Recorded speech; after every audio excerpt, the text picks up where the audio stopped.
Antes de começar a falar sobre Rússia e Ucrânia, rapidamente aqui a nossa enquete é: a PEC da segurança pode diminuir a violência no Brasil? Vota lá, você que está acompanhando a gente pelo YouTube. A gente já tem aqui alguns votos e ao final do programa, como sempre, a gente traz o resultado entre o nosso público. Mas agora, pessoal, para falar sobre Rússia e Ucrânia, eu chamo aqui nosso repórter de Londres, Sérgio Ucci, já agradecendo pela disponibilidade, você que acompanha, né, essa guerra entre a Rússia e a Ucrânia desde o começo e que sempre entra aqui com a gente para falar sobre esse tema. Sérgio, boa tarde, seja muito bem-vindo ao programa.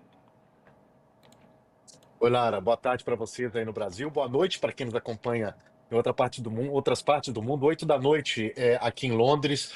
Pois é, essa descrição, essa maneira de descrever esses ataques nos últimos dias como massivos, não me parece uma descrição exagerada, porque eles realmente foram muito grandes.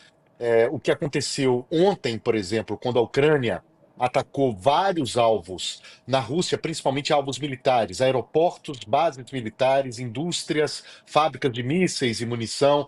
Eles usaram ali centenas de drones e dezenas de mísseis. A Rússia confirmou que derrubou 180 drones e 14 mísseis. Esses mísseis são aqueles de longo alcance doados pelos Estados Unidos e pelo Reino Unido, os ATACMS e os Storm Shadows, que são de fabricação britânica e francesa. Por sua vez, a Rússia prometeu um revide, isso aconteceu, na verdade, nas últimas horas. Na verdade, os ataques russos têm se intensificado muito nos últimos dias. Eu conversei hoje com duas pessoas na Ucrânia e ambas me confirmaram essa situação. Hoje, os ataques foram mais de 200 drones, né, usados pelos russos, 43 mísseis e 74 drones, aliás, e 30 mísseis e 47 drones foram interceptados. Vários deles atingiram seus alvos, e esses alvos são principalmente estações de gás e energia, o que complica bastante a situação na Ucrânia, obrigou a empresa de energia ucraniana a impor ali uma espécie de revezamento no uso de energia, blackouts temporários. Essa é uma situação com a qual a Ucrânia já vem convivendo há muitos meses, há mais de um ano, porque esses alvos, essas estações de energia, têm sido alguns dos alvos principais dos ataques russos, Lara. Uti, o quanto esse sistema de rede elétrica foi atingido dessa vez, né? A gente já tem as autoridades ucranianas tendo uma ideia do tamanho do prejuízo, né? Exato, olha, o prejuízo foi tamanho que precisou haver uma intervenção ali do Ministério da Energia da Ucrânia, né? Esse é um assunto com o qual a Ucrânia tem lidado desde o início da invasão em larga escala, em fevereiro de 2022, mas o que aconteceu nas últimas horas foi tão grave que eles fizeram ali uma espécie de programa para revezar a distribuição de energia pelo país, né? No momento, inclusive, a Ucrânia às vezes precisa importar essa energia da União Europeia. Essa energia vem via Eslováquia, que é justamente um país que tem tido problemas diplomáticos ali com a Ucrânia, porque a Ucrânia, por sua vez, cortou a passagem do gás russo, né, pelo território ucraniano. Ele entrava pela Eslováquia, e a Eslováquia disse que, obviamente, não ficou satisfeita, porque perde o gás e perde o dinheiro que ganhava pelo trânsito desse gás em seu território. E a Eslováquia disse que pode retaliar, deixando de fornecer energia para a Ucrânia. Isso ainda não aconteceu, mas de qualquer forma é um contexto importante para mostrar o quanto essa questão energética é grave na Ucrânia nesse momento. Além da falta de energia, quem pode socorrer, no caso a Eslováquia, né, a União Europeia via Eslováquia, pode comprometer ali essa ajuda. Uti, pelo que você acompanha dessa guerra que acontece, como você falou, desde 2022, então já dá para traçar um perfil, né? Um perfil de ataques, um perfil de negociações, enfim. Dá para a gente esperar novos ataques nas próximas horas, nos próximos dias? Olha, se tem uma certeza nessa guerra, Lara, é que sim, que dá para esperar ataque nas próximas horas, nos próximos dias, sempre, assim, todas as vezes. Eu tive 3 vezes no ano passado na Ucrânia. 8, 9 vezes desde 2014, né, que é quando eles consideram o início dessa guerra com a tomada da Crimeia e de parte do leste do país. E, e desde 2022, principalmente, ataques são praticamente diários. Né? A Ucrânia é um país muito grande, às vezes você está numa cidade onde você não sente exatamente o que está acontecendo daqui a 200, 300 quilômetros, mas o país como um todo está sendo diariamente atacado. E o que aconteceu nessas últimas horas é um exemplo disso. E em mais conversas que eu tive hoje com alguns oficiais, na Ucrânia, a expectativa de muitas pessoas por lá é que esses ataques aumentem de ambos os lados, porque tem de um lado a Ucrânia tentando fortalecer a sua posição para uma possível negociação com a Rússia. Né? Tudo aí é um termômetro importante, né? Uma linha importante é o dia 20 de janeiro, com a posse de Donald Trump. Então, até isso acontecer, a Ucrânia tem intensificado os seus ataques, inclusive conseguiu tomar um pouco mais da região de Kursk, né, que é aquela região russa que os ucranianos tinham invadido. Né? Os ucranianos perderam quase metade, mas voltaram a retomar um pouco. Mas vem perdendo território no leste do país, na região de Donetsk, que é uma região importantíssima. Portanto, os dois lados meio que pisaram mais no acelerador nesses últimos dias para tentar fortalecer suas posições para uma possível negociação. A gente tem aí já sinais dos dois governos, do governo que virá nos Estados Unidos e do governo russo, de que um encontro entre o presidente eleito Donald Trump e o presidente Vladimir Putin pode sim acontecer. Há essa conversa e há a perspectiva de que a guerra da Ucrânia pode mudar de rumo. Agora, mudar como? Esse é o grande ponto de interrogação nesse momento. Agora, Uti, aproveitando a sua presença aqui, você acompanha também já há um tempo a guerra entre Israel e Hamas, né? E hoje a gente teve um novo capítulo muito importante de um acordo de cessar fogo, finalmente, um acordo que vinha sendo costurado, que teve ali como ponto fundamental os Estados Unidos também, né? Queria que você falasse para a gente o que ficou acordado nesse acerto de cessar fogo entre Israel e Hamas. Olha, essa é a notícia do dia do ponto de vista internacional, é a grande notícia do dia, né? Esse acordo anunciado agora há pouco, várias autoridades já falaram, o governo do Catar, que teve um papel importantíssimo ali na mediação, o presidente Joe Biden fez um pronunciamento há pouco, ao lado de sua vice Kamala Harris e do secretário de Estado Anthony Blinken, né? Chefe da diplomacia dos Estados Unidos, vários governos já falaram, o governo de Israel, o gabinete israelense se reúne amanhã, às 6 horas da manhã, no horário do Brasil, 11 da manhã em Israel, para botar o ponto final, fazer a aprovação formal desse acordo. E esse acordo ele consiste em 3 fases. Essa primeira fase é um cessar-fogo de 42 dias, que começa no domingo. Nesse tempo, a partir do domingo, ainda não está se definido, ainda não está definido se vai ser no domingo ou nos dias seguintes, mas começa a libertação de reféns israelenses e de prisioneiros palestinos mantidos por Israel. Em princípio, serão libertados menores, mulheres e pessoas idosas. Numa segunda fase, você liberta homens, soldados e homens mais jovens. Mas nessa primeira fase, 42 dias. Ainda não é o fim da guerra, é um cessar-fogo, uma trégua de 42 dias. Esse acordo tem a previsão de 3 fases. Aí sim, na segunda fase, depois de 42 dias, segunda e terceira fases serão negociadas nesse período de 42 dias da primeira fase. Aí sim, para a retirada total das tropas israelenses de Gaza, que é algo muito polêmico em Israel, nesse governo israelense, que diz que não quer sair de Gaza, não quer tirar suas tropas de Gaza, e a reconstrução de Gaza, a libertação de todos os reféns. A gente vai começar a ver essa imagem de israelenses que estavam no cativeiro, encontrando suas famílias na semana que vem, e também de prisioneiros palestinos, muitos deles mantidos em prisões israelenses há anos, sem julgamento e sem uma acusação formal, também encontrando as suas famílias a partir da semana que vem. Sérgio Uti, nosso repórter, correspondente do SBT em Londres, agradeço muito pela sua presença aqui, você é sempre bem-vindo, sempre traz ponderações e explicações muito enriquecedoras. Muito obrigada. Obrigado, boa noite a todos. Bom, pessoal, a gente vai continuar conversando sobre a guerra entre Rússia e Ucrânia, e para isso eu chamo o especialista em relações internacionais Vitélio Brustolin, professor de relações internacionais da Universidade Federal Fluminense e pesquisador de Harvard. Vitélio, muito obrigada pela presença e seja bem-vindo ao programa. Obrigado, Lara, e boa tarde a você e a todos. Bom, professor, para começar, ontem a gente teve o maior ataque da Ucrânia desde o início dessa intensificação da guerra que aconteceu em fevereiro de 2022.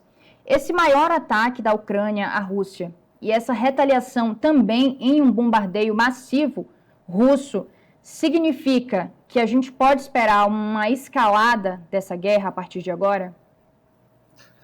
Lara, o que está acontecendo é que a Ucrânia, durante muito tempo, recebia armamento ocidental e não podia usar esse armamento fora do seu território. Então, o que a Rússia fazia era aproximar os seus lançadores de mísseis e as suas aeronaves da fronteira com a Ucrânia e disparar de lá. Recentemente, há alguns meses, o governo dos Estados Unidos autorizou a Ucrânia a utilizar os seus mísseis ATACMS, que têm alcance de 300 quilômetros. A gente chama de longo alcance, mas, na verdade, na comparação com outros mísseis, é um alcance pequeno, né? São mísseis de curto alcance. Mas o governo Biden autorizou a Ucrânia a utilizar esses mísseis dentro de território russo. Então, isso que o Sérgio falava há pouco, dos ataques feitos à infraestrutura militar russa, aeroportos, por exemplo, a Ucrânia tem atacado os aviões antes deles decolarem. E não só os ATACMS, também os Storm Shadow, que são mísseis com alcance de 250 quilômetros, mas que são lançados de aeronaves. Então, as aeronaves chegam perto da fronteira, a uma distância ainda segura, para não serem alvejadas por defesa antiaérea, e disparam de lá. Até alguns meses atrás, a Rússia utilizava a fronteira com a Ucrânia como um santuário para não ter o seu equipamento alvejado. Agora a Rússia não consegue mais fazer isso, teve que mover os seus arsenais, os seus equipamentos de guerra para mais longe da fronteira e mesmo assim tem sido atacada. Só uma observação, a Ucrânia tem atacado alvos militares russos, enquanto a Rússia tem atacado a infraestrutura civil da Ucrânia. Então, a infraestrutura de energia elétrica e de gás são alvos civis, e isso é considerado um crime de guerra. Não ajuda no esforço de guerra russo a atacar pessoas que não estão na linha de frente na Ucrânia, pessoas que não estão diretamente envolvidas na guerra.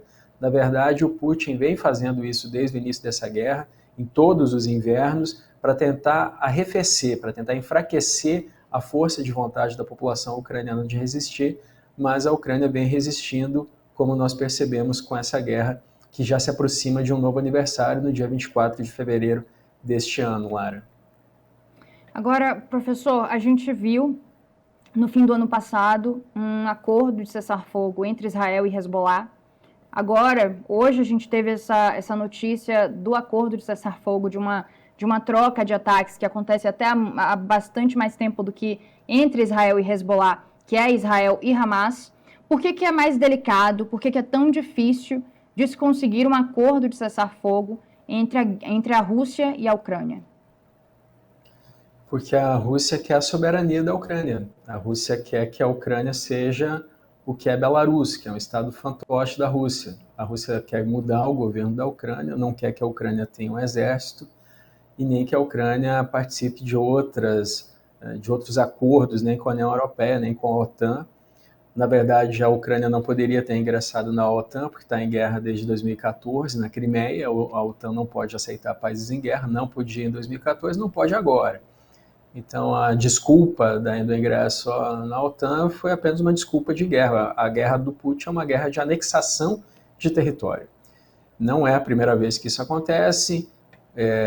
Nós vimos, depois da dissolução da União Soviética, um massacre que os russos fizeram na Chechênia, de 94 a 96, e depois que o Putin chegou ao poder, na Segunda Guerra contra a Chechênia, de 99 a 2009, mais de 100 mil civis mortos.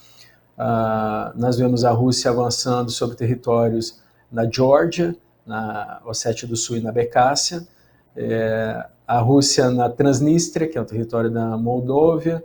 Então, na verdade, nós estamos vendo um tipo de imperialismo russo. As pessoas falam muito no imperialismo estadunidense, que também existe, dos Estados Unidos.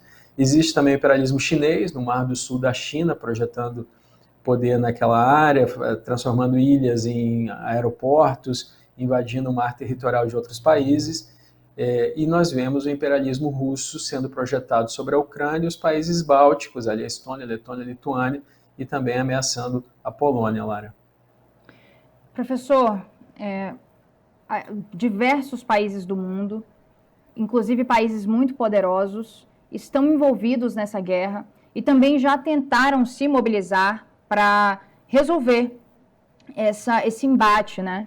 E a gente chegou até, acredito que em junho do ano passado, a gente teve um avanço nas conversas do cessar-fogo, por exemplo, mas não se concretizaram e esse fim da guerra me parece muito distante. É isso mesmo? Há esperança por agora, nos próximos meses, nos próximos anos, ou é realmente inalcançável esse fim da guerra nesse momento? Olha, o Trump chegou a dizer que encerraria essa guerra em 24 horas. Depois ele disse que encerraria a guerra antes de assumir o mandato. E agora ele está dizendo que vai encerrar essa guerra no primeiro semestre do seu mandato. Chegou a ser aventado um plano dos Estados Unidos para a região. Tem um general que tem muita experiência na Europa, que foi designado para a região, que é o general Kellogg. O Kellogg chegou a aventar um plano do gabinete do Trump, que seria enviar para aquela área que hoje a Rússia ocupa, né, Donetsk, Luhansk, Zaporizhia e Kherson, né, uma faixa ali de 1.300 quilômetros de extensão por 100 quilômetros de profundidade apenas. Então o Kellogg chegou a aventar envio de soldados europeus para aquela região, soldados alemães, franceses, britânicos e poloneses. E talvez entrassem também os soldados italianos nesse esquema do Kellogg. Isso transformaria aquela região numa região tampão entre a Ucrânia e a Rússia, e em troca disso a Ucrânia concordaria em, durante 20 anos, não pedir ingresso na OTAN, e isso daria mais ou menos um prazo para o Putin sair do poder, porque ele está com 72 anos, vai fazer 73 neste ano, então 20 anos ele teria 93 anos. Já não estaria no poder na Rússia, provavelmente. Então, na verdade, veja, isso os russos recusaram, mas recusaram uma proposta que não foi oficialmente apresentada. Existe sim a vontade desses países de negociar. A guerra do Putin era para ter sido uma guerra rápida, conforme nós percebemos nos planos de guerra da Rússia, que foram encontrados em campo de batalha, publicados pelo New York Times. Os soldados russos, quando foram para Kiev, eles tinham ordens de levar alimentos para 5 dias e levar um uniforme de gala para, no 5º dia, comemorar a conquista da Ucrânia. Como nós vimos, nós estamos aí desde 2022 nessa guerra, estamos em 2025, a guerra não está nem perto de acabar, pelo que nós percebemos na linha de frente. Mas existe sim um cansaço dos dois lados e o mundo todo espera por uma solução, uma paz que pelo menos não leve essa guerra a uma outra guerra maior, como aconteceu na Segunda Guerra, por exemplo, na política do apaziguamento contra o Hitler na Tchecoslováquia, que acabou levando à Segunda Guerra Mundial, Lara. Professor Vitélio Brustolin, especialista em relações internacionais, professor da Universidade Federal Fluminense, agradeço muito pela presença, por esclarecer, né, dar um cenário melhor sobre o que está acontecendo lá entre a Rússia e a Ucrânia, e já fica o convite do espaço aberto para as próximas vezes. Poxa vida, obrigado pelo convite e até a próxima. Tchau, tchau.